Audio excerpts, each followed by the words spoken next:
Un día como hoy nacieron Juan Luis Seliman, economista y dirigente del Partido Reformista. Cada vez que tenemos que mencionar a Juan Luis Seliman, recordamos a Jacinto Peinado. Le cambió el apodo.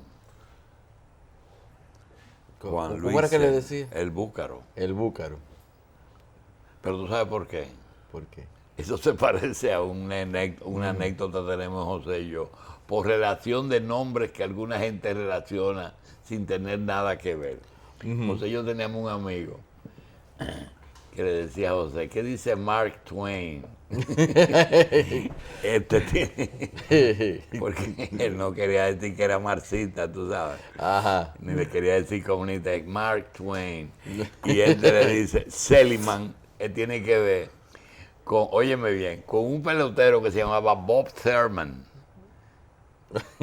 Y la gente en la calle decía, Bob Thurman. Entonces, se llama Juan Luis Seliman. Y él le decía, y a él le decían el Búcaro Serma, al pelotero. Y él hizo un lío ahí parecido al del amigo de Mark Twain. Y lo llevó. Y le decía el Búcaro. Como es así, o sea, es por asociación, así, Sí. pero es asunto. Pero le dio una vuelta grande, tú oye. Le dio una vuelta grande. Los dos le dieron una vuelta grande. Hay un periodista deportivo que yo me quedo diciéndole el policía. Porque. Era policía. No, porque era que cuando trabajábamos juntos, él iba con un chaleco que parecía el de los agentes del FBI. Ah, ya. De la cosa. Yo decía, que policía. No, yo lo veo, nada más él y yo sabemos porque yo le digo así. Bien, un día como hoy nació también, además de Juan Luis Seliman y de Asa, el padre Toño, que se llama Paulino Reynoso. También el periodista Felipe Collado, mejor conocido como Lipe, que ha escrito, Lipe debe tener como 35 libros escritos. Sí. El empresario don José Antonio Nájeri Acra, hijo de José Antonio Nájeri, de don José Nájeri. José Antonio Nájeri fue fundador de la algodonera, el padre. Y Tontoni, que es el dueño de la Toyota. Mire, usted me habla de la algodonera. Yo, lo único que he visto de algodonera es un edificio que había en la Obando con Gómez. ¿Dónde está Lama ahora?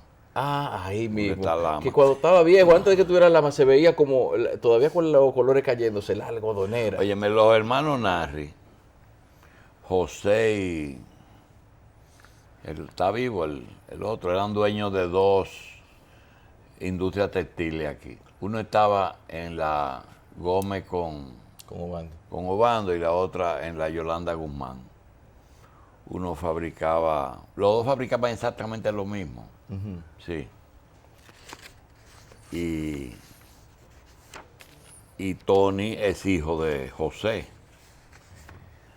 que él y Tony Isa son los dueños de la Toyota.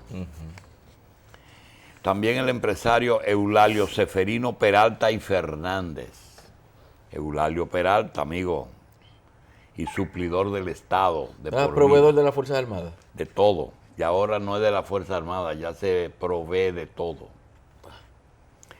Ricardo Alfonso García, abogado. Bolívar, esquina Uruguay, vivió toda su vida. Mi hija Aida Baza, de Jacín, de esposa de Michelle. Médico y dirigente del PLD Andrés Zavala. El mercadólogo Agustín Silverio. La señora Corina Bornia. El lanzador Héctor Noesí. Y Giovanni Rafael Terrero Félix. Terrero Félix da Barahona por todas partes. Sí. También cumpleaños la madre de un querido abogado que nos honra con su presencia.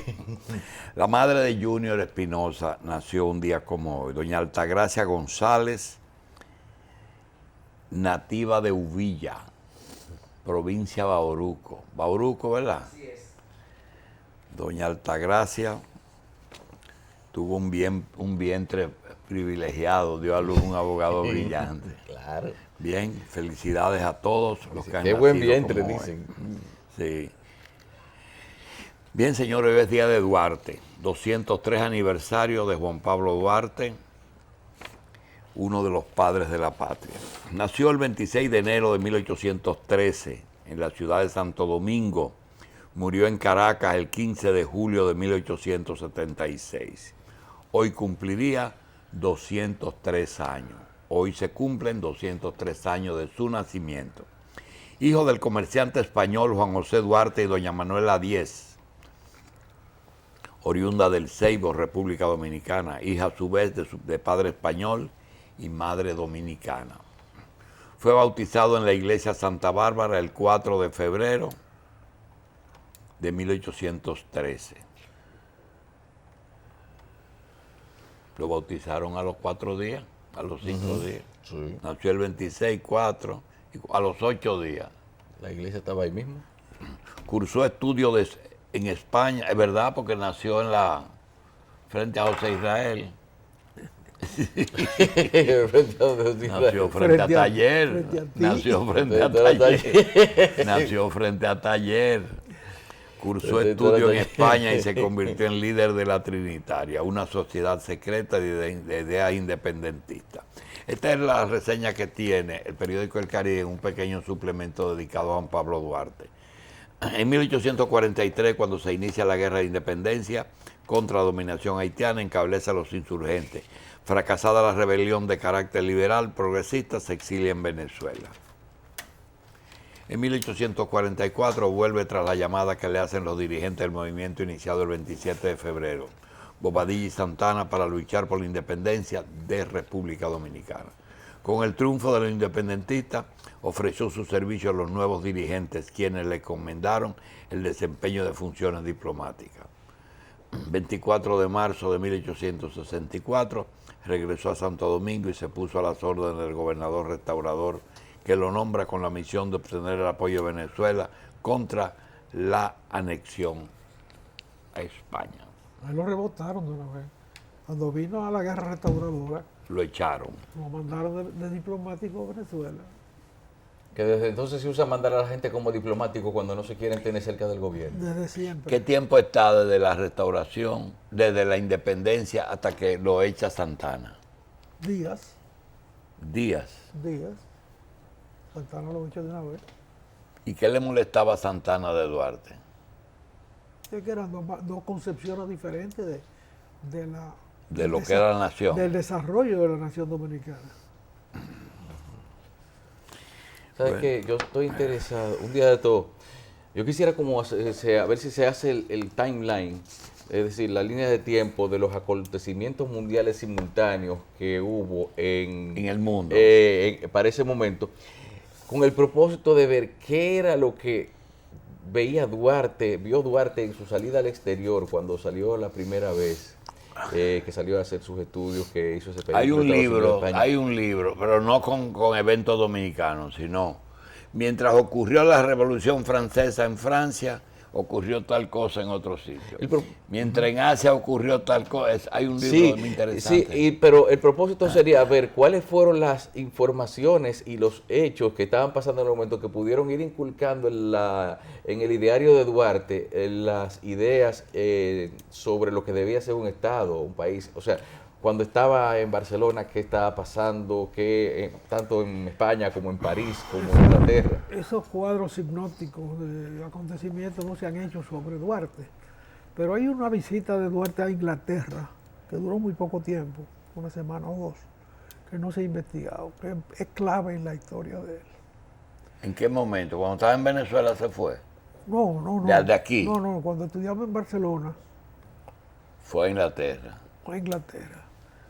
Porque Inglaterra jugó un papel muy importante en el conflicto dominico-haitiano y en las guerras internas, sin que llegara nunca a ocupar el territorio total, aunque sí parte sur de Haití la ocupó en un momento. Y Inglaterra había hecho la primera revolución propiamente burguesa del mundo. Y que no trasciende como trasciende la Revolución Francesa, pero esa fue muy anterior, que repercutió en los Estados Unidos, apoyándose en ese proceso, proclamaron su independencia y repercutió en toda América Latina. Bien, hoy es día de Duarte, no es día laborable, se conmemoró el día de ayer del día de Duarte y vamos a desarrollar el programa. Hoy es día laborable. El problema de la mudadera de esas fechas es que nadie la coge en serio. No, porque uno no sabe cuándo es exactamente. Exacto. Ayer la prensa estaba ausente con el tema de Duarte. Y hoy también porque Y hoy fue también ayer. porque ya fue ayer. Fue ayer, sí. Bien, tenemos algunas cosas, mire. Sin embargo, la Virgen de la Mercedes no se mueve. No, Es un personaje nefasto de la historia, 24 de la historia humana, Sí. vamos a decir. Porque por más vuelta que le den, es y imposible por que más una civilización que se haya traído, el papel de esa Virgen en ese momento fue, Tomó partido fue en favor de la ocupación Sí. y Yo de la creo toma que- de un yo territorio creo- que no era evidentemente no de esa te gente. sorprenda que el Papa Francisco aquel día reivindique reivindique la iglesia, porque eso de decir que tomó partido por los más fuertes, en perjuicio de los dueños de la isla, que eran los aborígenes, Sí. es fuerte. Yo le tengo algo a José de eso, pero quería decir algunas cosas que no quiero que se pasen hoy. El peor efecto de una encuesta no se dice, es el efecto económico que tiene en los que cotizan en favor de los que tienen menos puntos en una encuesta. El Es que que, tiene, es que es una mesa de apuestas. Eso es así, Sí, ¿verdad? es una mesa de apuestas. Igualita que un casino, ¿verdad? Igualito que un casino. Tú cotizas por el que va a ganar. Tú das más dinero al que va a ganar y fortaleces esa tendencia. Entonces cuando aparece una encuesta, se pone la cosa Se difícil. inclina la caja para allá. O se pone bien para el que está arriba. No se pone. Ese ganó. Se consolida. Bien, otra cosa. La última moda. El que lo pique un mosquito que aborte. También vamos a hablar de eso más adelante. El que lo pique un mosquito que aborte. Pero de una vez.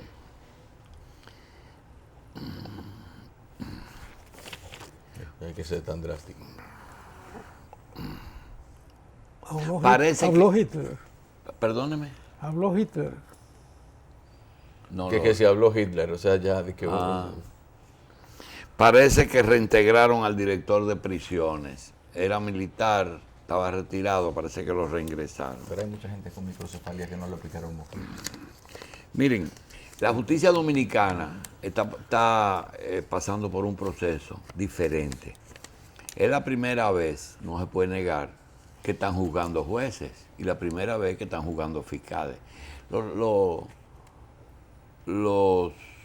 comentarios yo creo que están de más, pero hay que realmente darse cuenta, porque hay un problema en la justicia que siempre ha estado presente, que es que el gran dilema de un juez es sabiendo el poder que tiene, el poder que tiene sobre el resto de la ciudadanía. El juez es dueño de la libertad de la persona, es dueño de la fortuna y dueño de la familia. Le puede alterar esas tres cosas fácil, pero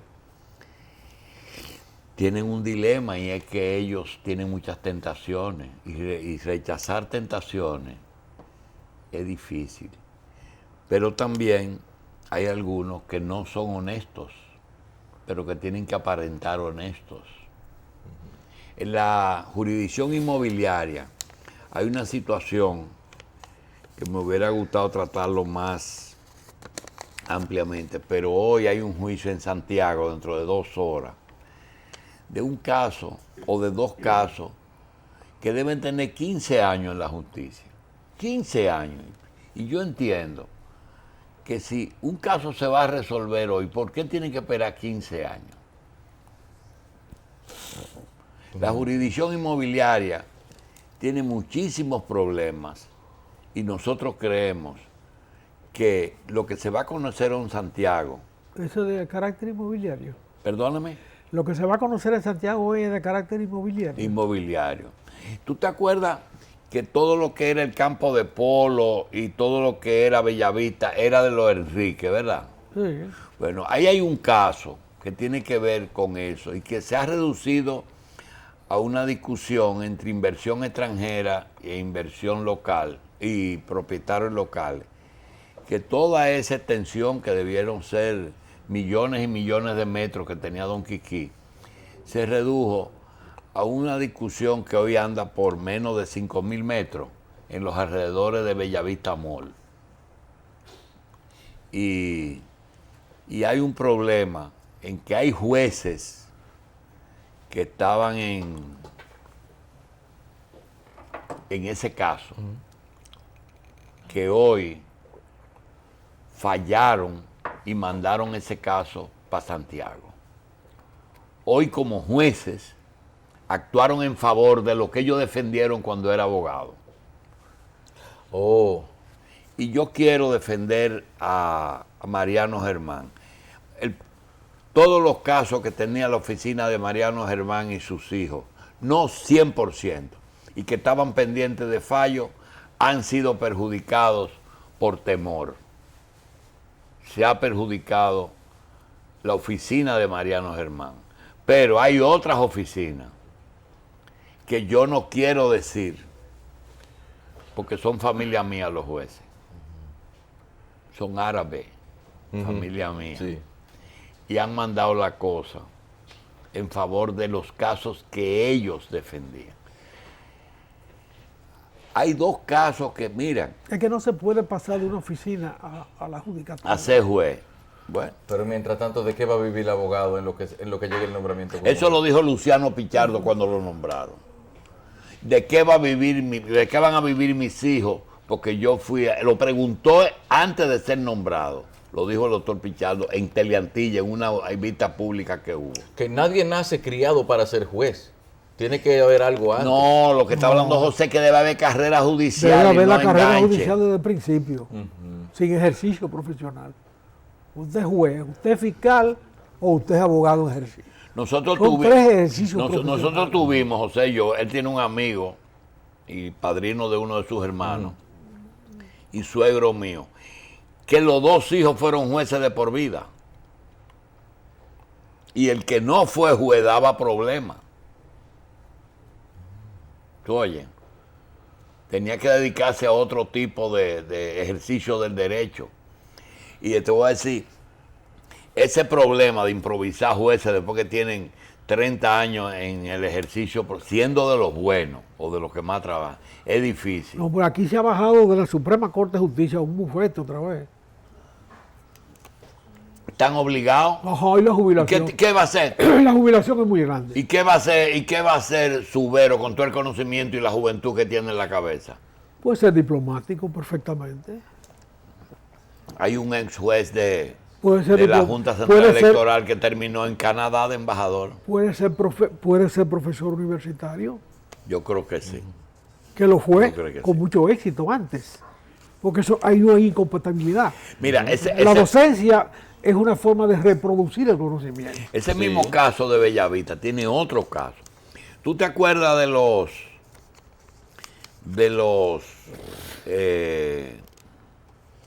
agricultores españoles que trajo Trujillo en el 52 Sí. o en el 54 en el barco España? Los buscó en Baoba del Piñal, en Constanza, en Dajabón, en Vallejuelo, quizás se me quede algo. Lo de Constanza. Le fue mejor. No, hay un caso de una persona, muy buena persona excelente. Es dueño de una cuadra en Constanza. De una cuadra y tiene su casa en esa cuadra. Desde que llegó, empezó a ahorrar dinero, hizo su cosa. Y resulta que los hijos no tuvieron la misma vocación de trabajo que el papá. Y los hijos perdieron la propiedad.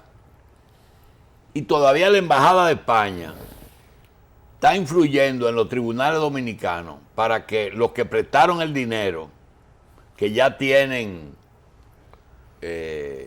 15 años en ese caso, le autoricen ejecutar la propiedad.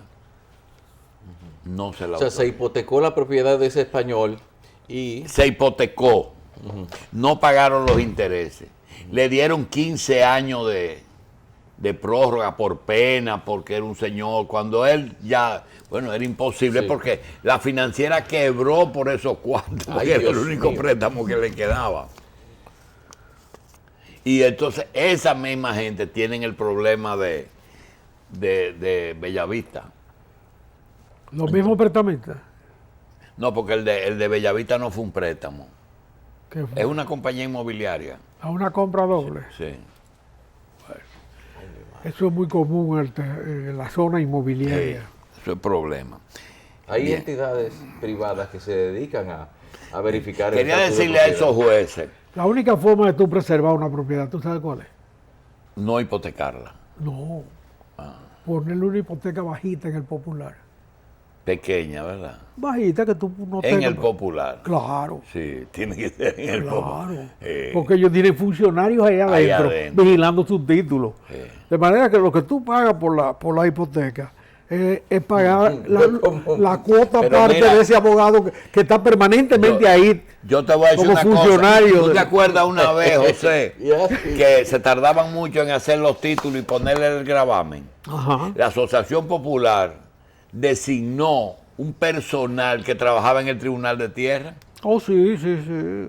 Pero óyeme, los financieros, los bancos, tienen abogados que son jueces, que son fiscales, y hasta, Sí, sí. y hasta la última instancia. Sí, a mí me ocurrió un día que nosotros teníamos un préstamo en el BDI, decíamos un préstamo en el BDI, y vino el problema ese de Baninter, se atrasó el préstamo, lo normal es que ellos ejecutaran el préstamo, pero resulta que lo ejecutaron sin yo saberlo.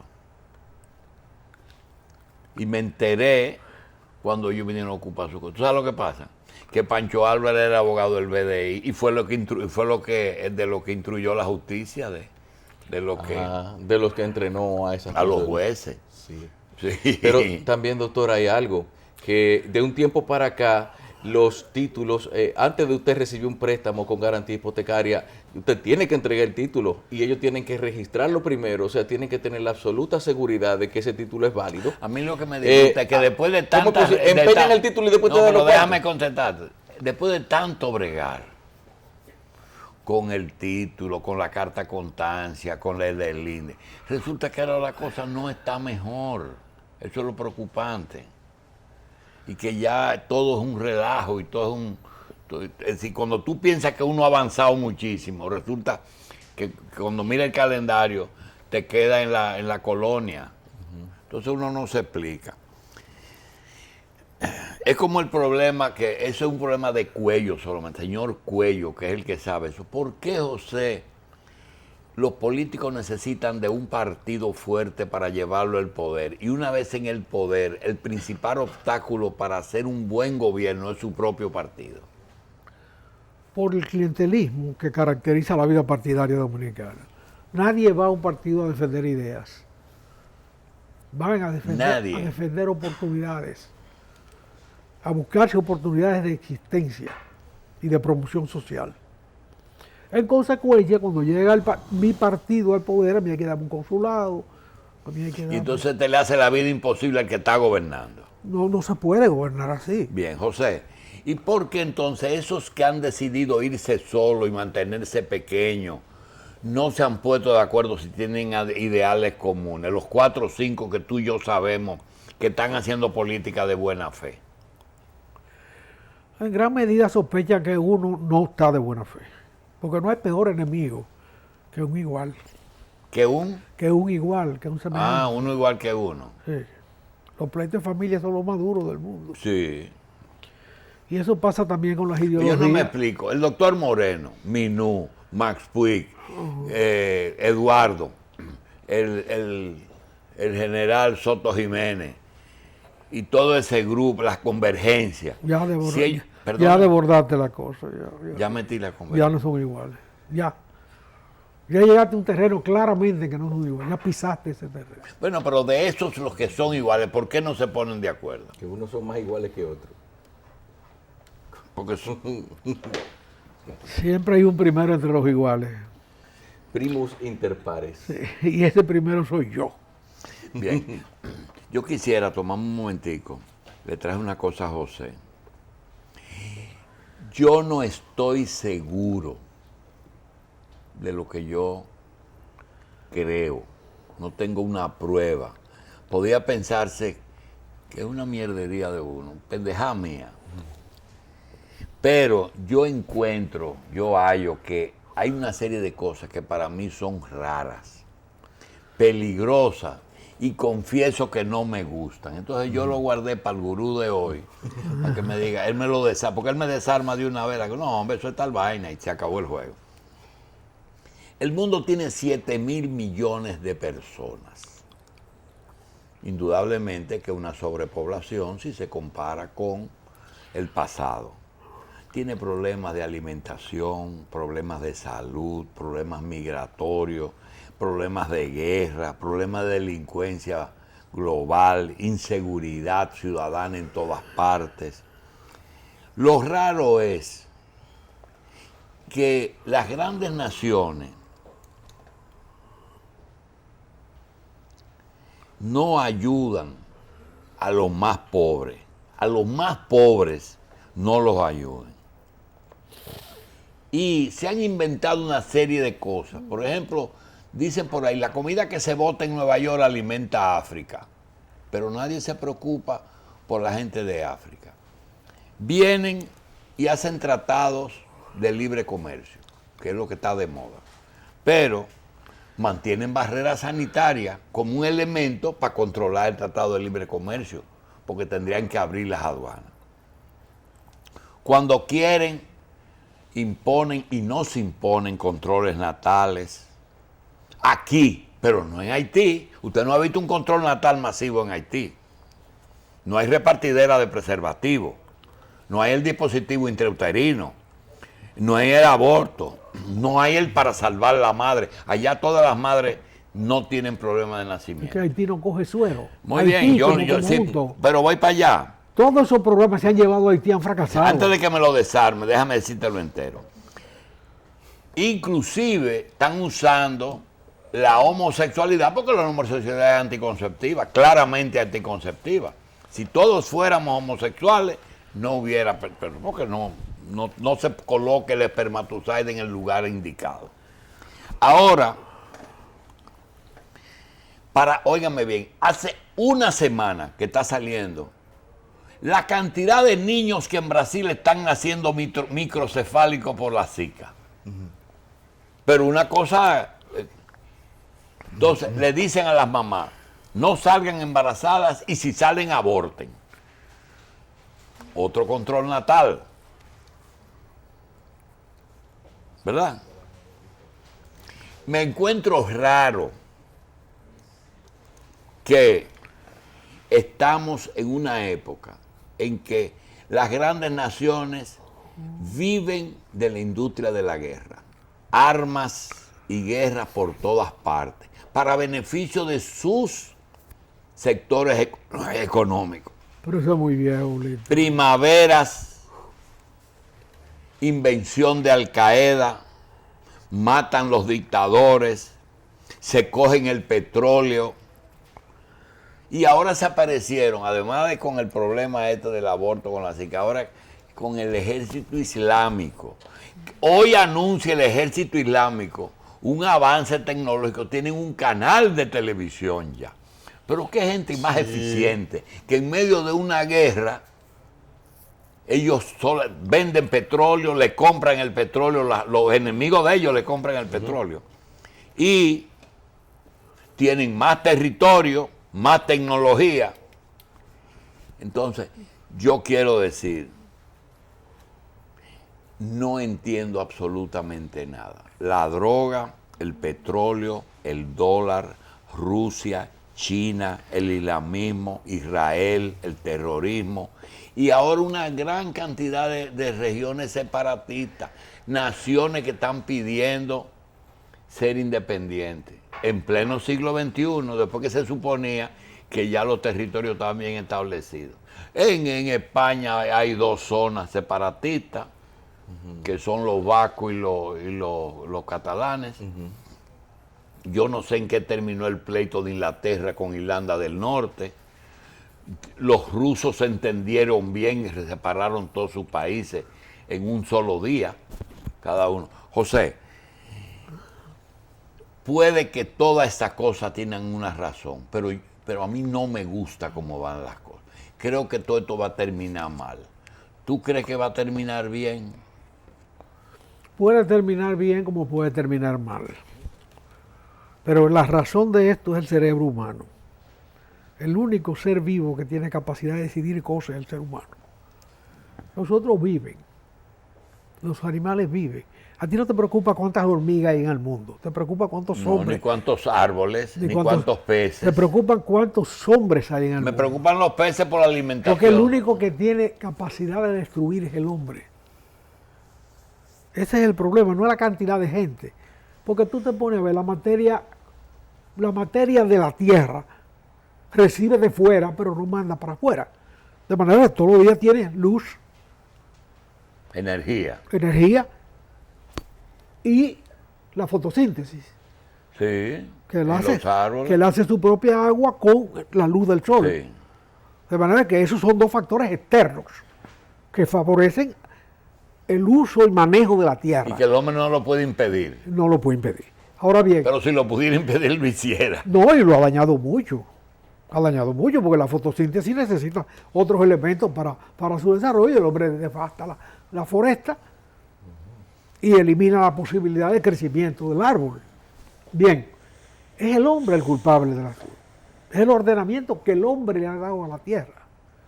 Y El como que el pueda hombre un día- pensante y el que de esos hombres se supone que el que más daño hace es el ignorante, el No, pobre, el que no tiene oportunidad. no. Y quien lo está haciendo es el más inteligente, No. el más ¿Quién tiró la rico. bomba atómica?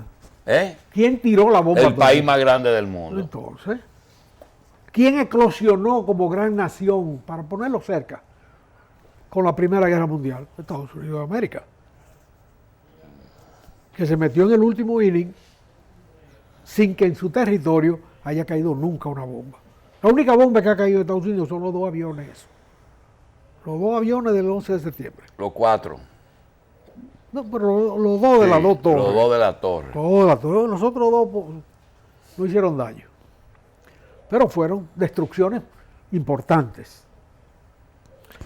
Ellos siempre han hecho la guerra sin tener las consecuencias de la guerra. Al contrario, los beneficios de la guerra. Eso se entiende a Inglaterra, se entiende a los otros, pero habría que localizar los acontecimientos. Pero esos son muy, muy identificables.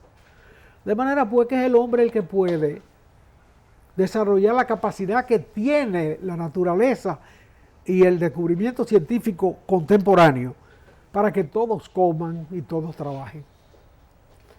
Si los chinos encontraron una fórmula china, no egipcia, sino china, para que 50, 60, ¿cómo es? 500 millones de personas, parte muy pequeña con respecto a su totalidad, hayan pasado una vida civilizada en una sola generación. Eso es posible para toda la humanidad.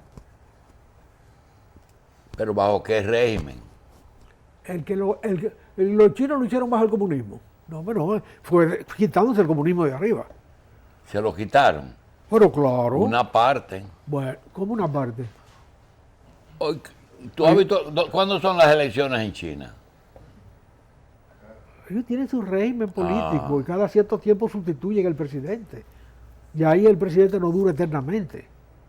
Yo no conozco cuál es la regla de juego ni quién lo elige, pero en algún sitio se determina. ¿Cómo se determina en Estados Unidos? ¿O tú te crees que es el voto popular el que determina en Estados Unidos? No, le ponen a uno el menú. Exactamente. Le ponen el menú, esto es lo que tienen, dos nada más para que elijan. Exactamente. Un menú de 2 platos. Cuando Pero queremos un negro le ponemos en el menú negro. Cuando queremos una mujer le ponemos una previamente depurado. mujer. Sí, seguro que sí. Ajá, bueno. Eso no es invento. Eso O sea, no es la invento. democracia total es un sueño del hombre todavía. Pero el equilibrio se está rompiendo. ¿A porque dónde? si en el mundo, Porque el hombre los rompe, sencillamente. El hombre es el que los rompe. No es un sino, es un nono. Lo que pasa es que tú y yo podemos decir con mucha tranquilidad, ¿y a nosotros qué nos importa? Porque la preocupación mía no va a caer en la generación de nosotros. La preocupación mía es porque a tu casa y a mi casa van unos muchachos los fines de semana a embromar la paciencia a uno, que uno ya al rato dice, ya llévenselo. Lo de ellos yo no lo veo claro. Sí, pero cada generación tiene sus obligaciones. Olvídate de eso. Muchos muchachos jóvenes se acercan a uno y dicen, yo quisiera encontrar el objetivo de lucha. Eso te toca a ti. Tú tienes que encontrarlo. No. Uno está obligado a permanecer en la vida pública porque la asumió. Tanto tú como yo, como Carlos. Sí, pero en vez de buscarle comida. Pero las soluciones de cada etapa tienen sus responsables en cada etapa. Sí, por eso la política está vinculada tanto a la renovación política misma. Sí, pero eso de decir, yo no quiero responsabilidad de dar 7,000 platos de comida 3 veces al día. Yo prefiero decir, mira, vamos a eliminar una parte de los comensales, porque hay demasiada gente comiendo. Vamos a ver si eliminamos eso. Pero soy yo el que lo decido, el que está vivo, el que decide el que va a vivir, que esa es la parte que pone a pensar. ¿Ni por qué soy yo el que tiene que decidir eso? No, es que no eres tú. Cada quien tiene que ganar su comida. Lo que hay que crear la posibilidad para que la gente trabaje. José, tenemos que sembrar níspero además de lechuga. La lechuga coge 18 días y el níspero 7 años. Tenemos que sembrar níspero para que los que vengan encuentren. Y bueno, tú siembras níspero, pero tú no siembras níspero para 100 años. Tú siembras níspero para que a los 7 años den níspero y durante un tiempo den níspero. Pero no hay ninguna mata que dure 100. Aunque haya ideas de hombres que han durado más de 100 años vigentes. Eso es cierto. Hay ideas y fórmulas de vida que han trascendido 1, 2, 3 y 4 generaciones. Pero eso lo provocan los más iluminados, los más capaces. Y no hay una conciencia, Carlos, de que así como nos pasamos 50 años que los malos eran los comunistas, ahora resulta que los malos son los terroristas y los islámicos. Bueno, parece ser que de vez en cuando, o dependiendo bajo ciertas Porque siempre hay un malo de la película y eso son los malos. El malo es el que designa a los malos. El que lo clasifica. Sí, el que gradúa a los malos. Sí. Sí, gente que los educa. designa quién va a ser su enemigo en función de cuáles son las conquistas que aspira a tener. Porque el tema es central. ¿Cómo es posible que se haya llegado a una política tan perversa de decir, nosotros no podemos con Haití? Ese es un problema que viene. La labor de un dominicano es tratar de que se maten entre sí. Nosotros nunca hemos hecho eso. Sin embargo, hay naciones que se fueron de los territorios que ellos también dicen, vamos ahora a crear problemas internos y han creado organizaciones para que ellos se maten entre sí. Y eso está probado, eso no es una teoría. Yo supongo que alguien me pueda decir de dónde salió el ISIS. El ISIS no es un invento que tiene 100 años. Eso salió para que se maten entre sí. Crear una crisis para sacar partido de ella, vamos a decir. No, que se maten entre sí. Eso, ¿Qué crisis? Doctor, Que por se eso, doctor, maten entre sí. Crear una inestabilidad para que se beneficie no necesariamente una de las dos partes enfrentadas, sino una tercera parte. Pero yo veo también dentro de eso que ustedes están diciendo, que predomina mucho un sentido de inmediatismo, como de siempre de actuar en tanto políticamente como en materia legislativa, también en acciones de gobierno, como si el mundo se fuera a acabar mañana, doctor. Y que dejemos de estar con pendejada ahí. El mosquito, aunque es pequeño, transmite enfermedades. Y la zika es una enfermedad. Y es una epidemia que no está... Pero aproveché esa vaina para decir, aborta el que lo pique un mosquito. Porque eso es lo que le están diciendo. Y te ponen fotografía como si la microcefalia fuera una enfermedad nueva o un defecto congénico nuevo. Ve a Robert Reed, hay una sala de microcefálicos. Aquí hay microcefálicos que han llegado a ser presidente de la República. Pero seguro que sí. Sí. Bien, el otro tema es Haití. José, ¿qué importancia tienen las elecciones en Haití si todos los haitianos, políticos, presidentes, piensan igual con respecto a República Dominicana? Pero ¿qué elecciones se hacen en Haití? En Haití vota una minoría muy exigua, que no llega al 20% de los adultos. Y ese 20% es que impide que el material bueno de Haití que está en el exilio regrese. No, la sociedad haitiana rechaza al que se va. A esa gente. Sí. Ya hay testimonios de eso escritos. En el baúl de mi carro hay un libro sobre No eso. era a la izquierda haitiana que esa sociedad rechazaba, el duvalierismo rechazaba a esa sociedad. No. A Es esa- tradicional que la emigración haitiana no vuelve, no se reintegra. Es tradicional. Pero eso se ha acentuado. ¿Por qué? Porque A no partir- se adapta a la vida de Haití y vive la bombiván fuera. No. No es por No eso. es tan simple, no es tan No es simple. tan sencillo. No es tan simple. Es un problema de la acomodación de partículas. Tú sacas un puñado de arena de una loma Sí. y lo vuelve a tirar, y ese puñado de No arena vuelve a no tener- vuelve a ocupar el mismo sitio jamás. Entonces, si un hombre se va de Haití siendo estudiante, Se va a Canadá y se a gradúa. Canadá o a Estados Unidos O a aquí, Francia. y se gradúa, cuando llega, esa sociedad lo rechaza. Pero no vaya tú más lejos, Lito. El exilio dominicano era minúsculo cuando Trujillo. Sí. Y una parte considerable murió en Constanza, en Marmón, en Terondo. 180 más Y o menos. vinieron divididos.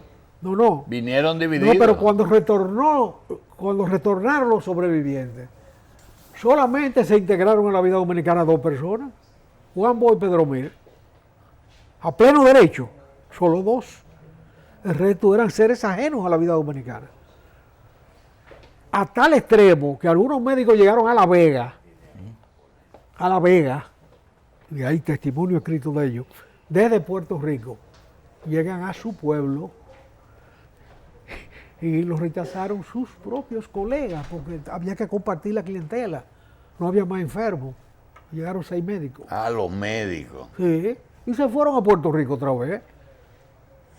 Entre ellos el que fue ministro de Salud de Juan Bo. Sí, el tío de Hugo Mendoza. Exacto, vino como ministro de Juan Bo. Y a continuación se fue Samuel Mendoza se fue a llamaba Puerto Rico, médico y se fue volvió a Puerto a ir. Rico otra vez. Y lo Yar, ¿tú te acuerdas? Y ya que fue ministro de la presidencia, de Juan se Bo. fue a Venezuela al otro día del golpe de Estado. Sí, no volvió No más. volvió jamás. Entonces, eso pasa en Haití. Y por ejemplo, a esos valores como Dato Pagán y Corpito Pérez, que eran gente que valían, ¿qué le pasó? ¿Se diluyeron aquí, se murieron? ¿Qué pasó? Que ellos se quedaron como atorados. Corpito Pérez tuvo un momento de estelar en el país porque su talento era desbordante, pero no pasó de la calle El Conde.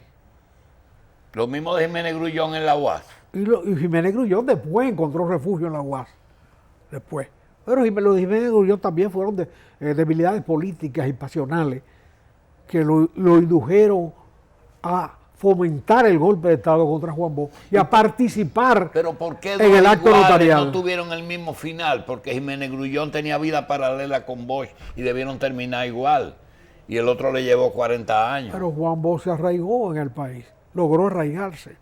Jiménez Grullón nunca se arraigó. Se Pedro arrimó Mir en la como UAS. intelectual, ¿verdad? ¿Eh? Pedro Mir como Y intelectual, Pedro no como Mir político. como político tuvo escasa influencia. Prácticamente no la ejerció públicamente. Participaba en la vida íntima de su partido. O sea, ¿y el periodismo por qué no vino de afuera y tuvimos que reciclar los que estaban aquí? Porque no había afuera.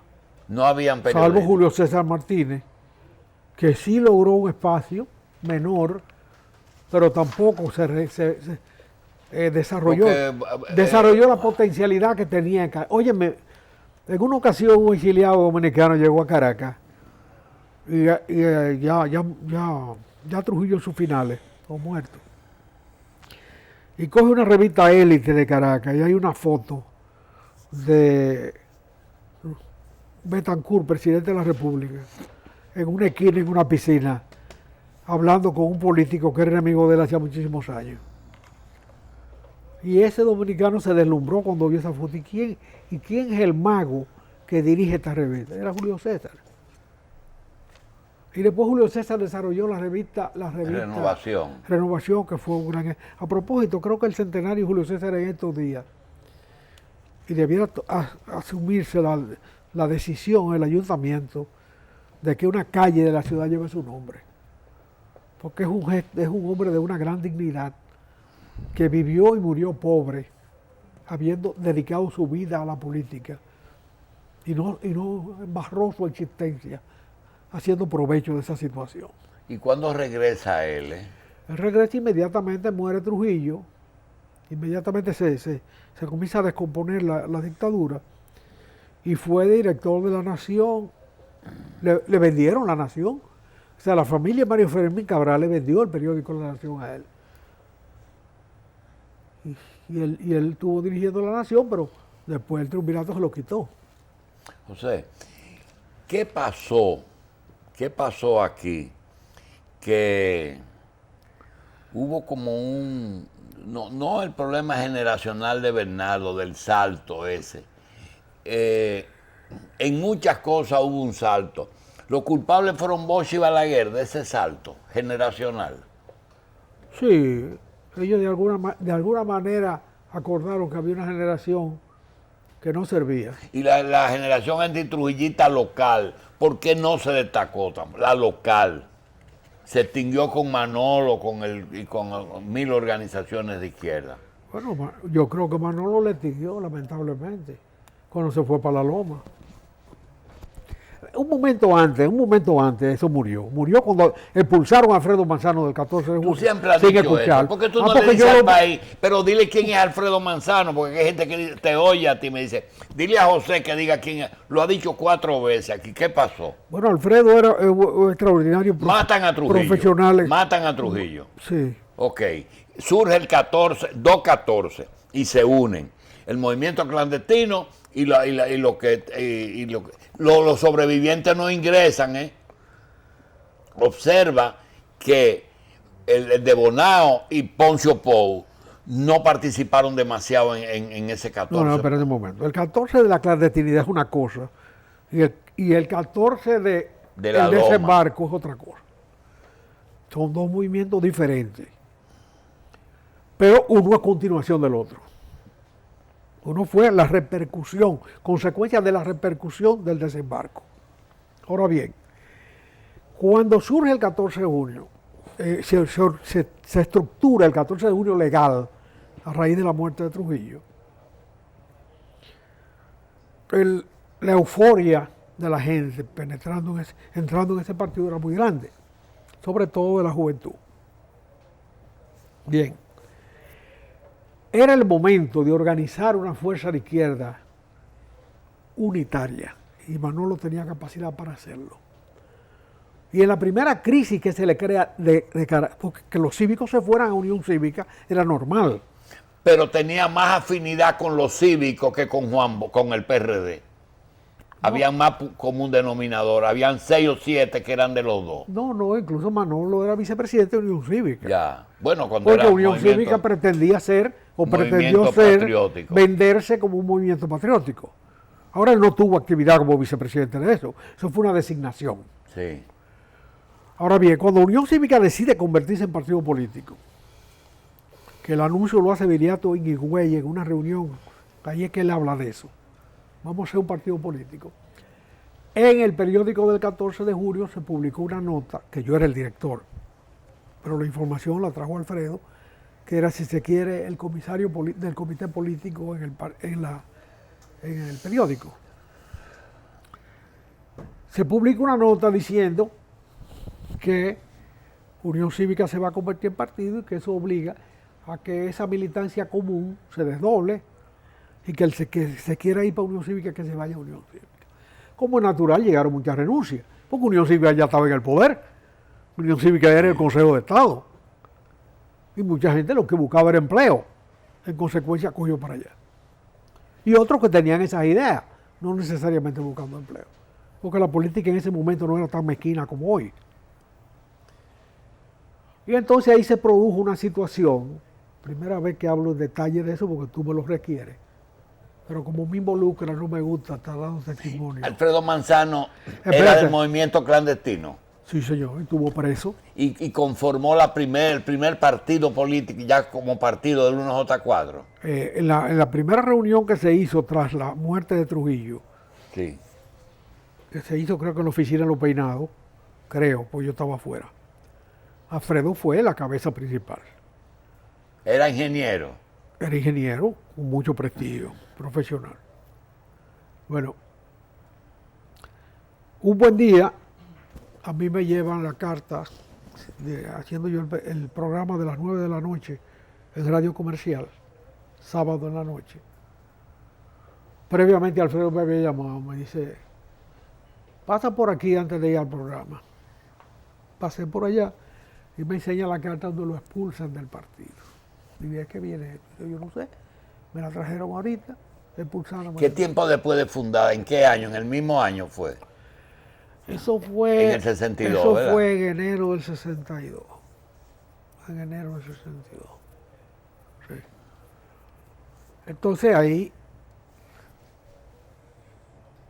no sabemos qué es lo que ha En pasado. ese momento él y Manolo eran los jefes del partido. Alfredo trabajaba, era parte de la comisión tutora de prensa y radio. Yo era director del periódico y de la radio. Pero como ahí se desarrollaban muchas actividades, mandaron 3, pero el único que iba era Alfredo. No quiero mencionar los nombres de los que no iban, porque sus méritos políticos no hay por qué reducirlos. No iban, o iban a las 10 de la mañana, pero a las 10 de la mañana ya había salido un programa de radio y había otro listo para las 12. Entonces él y tú eras que hacían el trabajo de propaganda. No, la prensa y radio era mucha gente. Ahí estaba Vinicio Calventi, ahí estaba Chito Enrique, ahí estaba Alberto Malagón y el propio Chino Ferrera. Y el Chino. Eran trabajadores incansables. Ahí participaba Fafa Tavera y muchas otras gente. Entonces, era un trabajo terrible, pues, había que entrevistar a la gente que iba, había que propiciar el trabajo, organizar el trabajo. Los recursos técnicos eran minúsculos. Pero Y ese grupo tenía mucho apoyo popular entre los jóvenes en ese momento. Enorme apoyo popular. Eran 44.000 ejemplares del periódico que se vendían semanales, 2 veces a la semana. Tirado hojita a hojita en una BD. En una BD. Primer periódico en Oxe del país. Y 4 programas de radio diarios. Entonces, a mitad del programa me llega una persona con una carta invitándome a una reunión al día siguiente para explicarnos la situación de Alfredo Manzano. Yo voy a la reunión, digo, ¿me van a expulsar a mí también? No, imposible, eso es una cosa. Y cogemos para allá. Al otro día, domingo, estamos en la reunión, pero no está Manolo. El que presidía era Leandro Guzmán. Y la primera pregunta que le hicimos, los que asistimos a esta reunión, ahí estaba Vinicio, ahí estaba Malagón, ahí estaba el Chino, ahí estaba yo, y no sé qué otra persona más que fueron convocadas. La primera pregunta que le hacemos es, primero, ¿por qué no está Manolo aquí? Y segundo, ¿por qué Alfredo Manzano no fue invitado a discutir las discrepancias que existen que dan lugar a su expulsión? No, porque con Alfredo no se puede discutir nada. Digo, bueno, yo no tengo que recibir más respuestas porque si nos arriesgamos la vida para sacar a Trujillo del poder y de la existencia, fue por la democracia. Yo renuncio. No, que me voy. Me senté en una máquina y escribí mi renuncia. Te fuiste. Esa, y ahí mismo. Bueno. 2 días después de eso el martes, voy llegando a mi casa y hay un carro de la policía en la puerta. ¿De la policía? Sí. Yo sigo derecho y me meto en otra casa cercana. Digo, esto pasa en 2 o 3 días, en ese momento. El Consejo de Estado en el poder. Sí. Es más, fue en febrero, porque Balaguer no estaba en el poder. Balaguer salió el 20 del poder. Fue en febrero. ¿El 20 de diciembre o de enero? El 20 de enero. Ya. Sí, fue que Balaguer Cuando el sacó. Consejo lo saca. Cuando el Consejo lo saca después de los Él se acontecimientos del Parque Independencia. Sí. Llamo 2 o 3 gente y no lo están recogiendo, gente. ¿A quién estaba recogiendo? A toda prensa y radio. Y ahí fue que deportaron el paquete de gente a Opaloca Ah. y fueron a parar a París unos cuantos. Y ahí se fue Alfredo Manzano.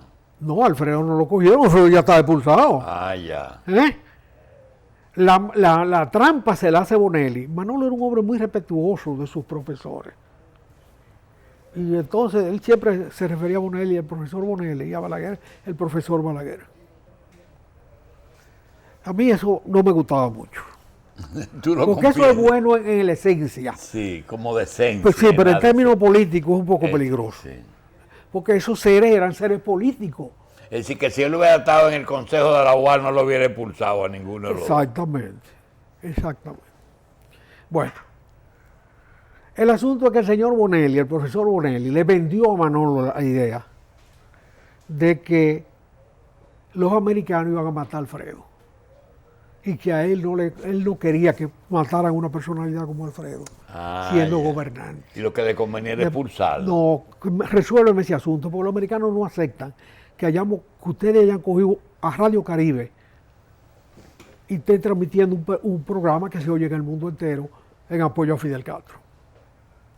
Ah, ya.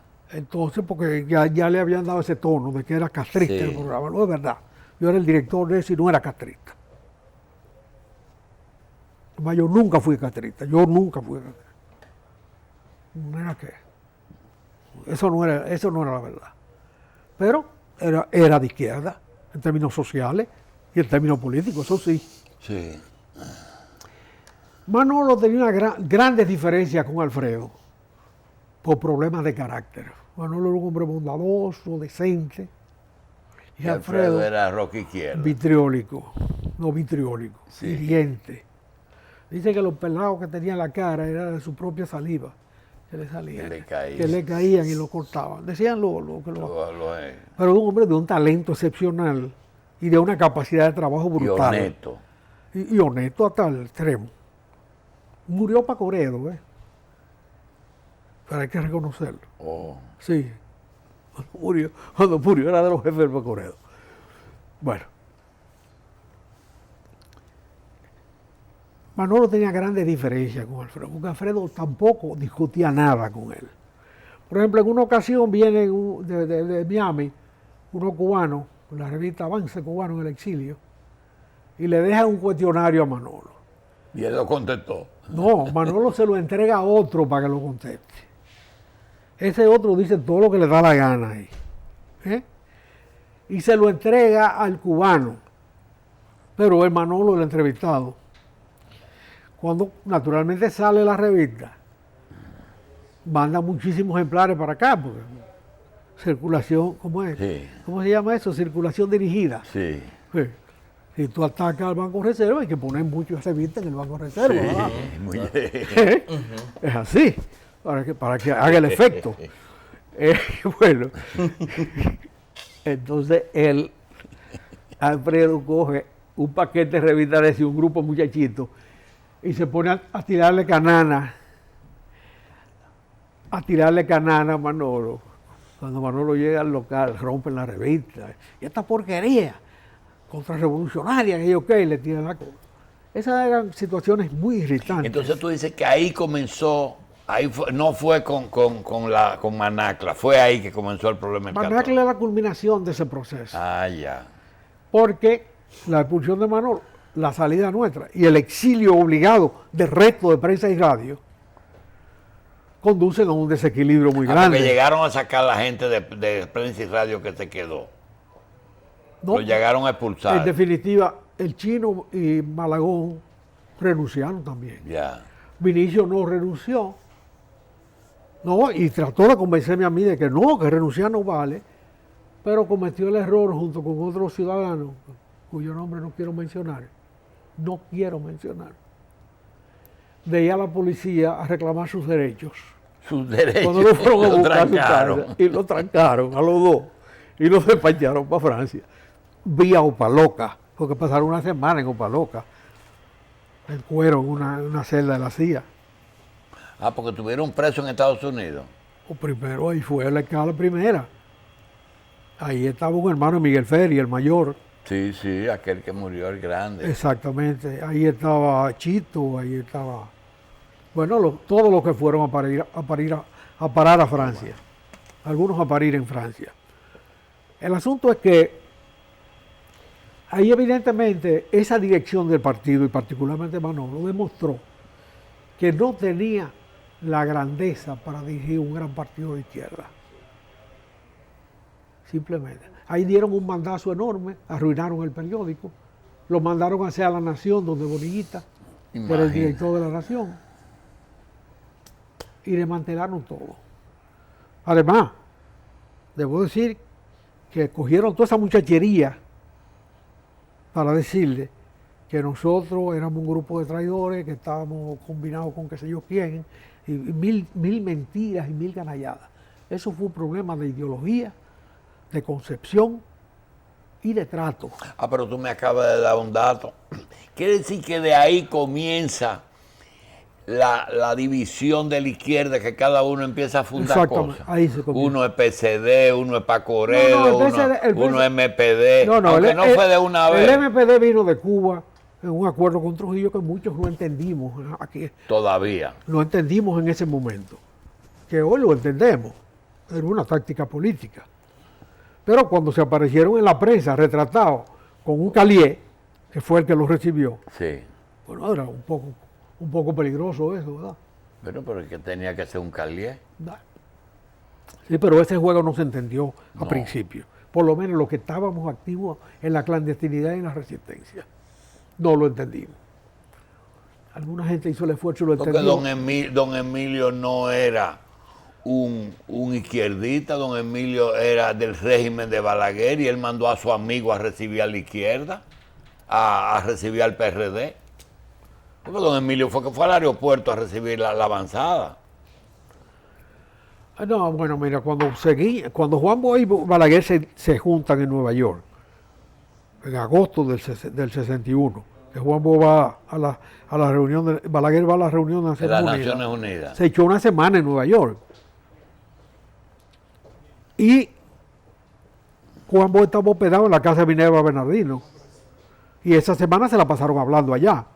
Y ahí coordinaron una acción que duró 30 años. No nos perdamos. ¿Tú crees que ellos pasaron una semana hablando antes de Bosch pisar el país? Sí, señor. Que ya Balaguer había hablado con él. Y hay testimonio de eso. Minerva Bernardino me lo contó a mí. En su casa. Y me enseñó fotos de eso. En su casa. Ahí en la Rosa Duarte. Sí, yo conocí a doña Minerva. Bueno, ella lo recibió allá. Y ahí estuvieron conversando una semana. Es después de esa semana que don Emilio, Balaguer deja al médico que era secretario de la Fuerza Armada una semana en el poder aquí. Sí. A Cruz. Sí, pero ¿a quién sustituyó Cruz, el doctor Cruz? A Mélido Marte. A Santo Mélido. Él quitó a Mélido Marte, un hombre de él. Sí. Un hombre de él. Sí. Lo quitó y puso al doctor para darle confianza a la oposición. Y además para que Mélido no se quedara con el poder. Mélido era un gato que cogía cualquier cosa. Pero cosa. no daba hasta ahí, ¿verdad? No daba hasta ahí, pero dio para mucho. Dio para bastante. La historia de ese señor no ha sido escrita. Cuando muere Trujillo, a quien Balaguer le da la orden, es al inspector general de la Fuerza Armada, Mélido Marte, no es al ministro ¿La orden de qué? La orden de acuartelar a la gente, de la garantía a los oficiales, y establece su poder presidencial a través de Mélido, no a través de la familia Trujillo y del ministro de la presidencia, que era pariente. Es a Mélido que le da la orden. Y es Mélido que mantiene el orden. Entonces, quien el mantiene control de la Fuerza estabilidad Armada en favor de Balaguer desde el 30 de mayo hasta que Balaguer sale es Mélido Marte, militarmente. Por supuesto. Pero Mélida, ¿cuál era el mérito de Mélida? Que había ganado la batalla de Constanza. No fue Ramfi que la ganó. Bueno, a él lo Ramfi la mandaron. tenía perdida, en la primera semana la perdió. Entonces mandaron a Mélida. Trujillo sale caro porque es muy gato, dijo Trujillo. Pero hay que mandarlo. Y lo mandaron. Y de ahí sale inspector general de la Fuerza Armada. Cargo para dirigirlo todo, ¿verdad? Entonces pone a Cruz, al médico, y se va a Nueva York a la Asamblea de la ONU. Sí. Y ahí se reúne, cuando no está en la Asamblea, está donde Minerva Bernardino hablando con Juan hablando Bosch. con Juan Bosch. Y planean 30 años de gobierno. Que su vida, O sea, tú lo que tienes hicieron, imaginación. gobernar toda la vida. Eso fue lo que hicieron. Pero ¿dónde está la correspondencia de eso? Cuando Juan Bosch es presidente, Balaguer no viene, ni se queja, porque el acuerdo permitió, quédate allá, que no me conviene que tú vengas. Juan Bosch viene después. Balaguer viene en la guerra de abril, Sí.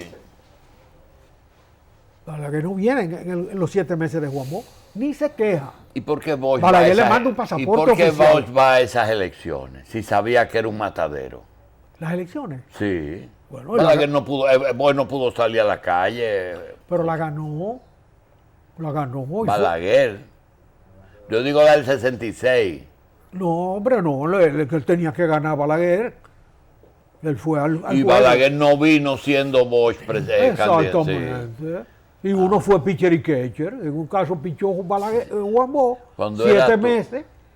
Y después fue catcher de Balaguer.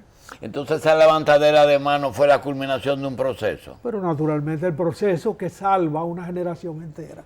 que salta. Salva es lo mismo. Salta. Había una voluntad entonces expresa de que nadie que haya luchado contra Trujillo podría llegar al poder. Mira, eso también tiene No se ganaron esa posición No, tampoco. pero también, espérate, pero también hay problemas generacionales. Hay generaciones que construyen, generaciones que destruyen. La nuestra nació para tumbar una cosa. Esa es la realidad y no fue capaz de organizarse para construir la otra. Y no fue que después ustedes se fagocitaron, ustedes mismos. Nunca concebimos la construcción, esa es la realidad. La Nos destrucción. mantuvimos fieles a la destrucción de la sociedad existente. Ustedes cumplieron con salir de Trujillo. Salir de Trujillo y de las fuerzas sociales en que se sustentó. Pero no prepararon, Pero no se preparó una construyeron una el futuro. alternativa de poder. Esa es la realidad. Mientras la generación de Balaguer era una generación aplastada por la situación política que se arrimó al poder constructivo de Trujillo y continuó en esa misma tarea. Doctor Espinosa, acabamos de saber por qué la izquierda no ha llegado al poder. Ya tengo me costó mucho, pero lo conseguí un 26 de enero. Gracias, José. Vamos a una pausa. Gracias. Homenaje a Duarte. Sí. Cada domingo, Revista Electoral 2016, un compromiso con la democracia. Candidatos, partidos, programas, propuestas, concertación electoral, debates, actividades y concursos por región y por circunscripción. Desde las 5 de la mañana hasta las 11 de la noche, Revista Electoral 2016.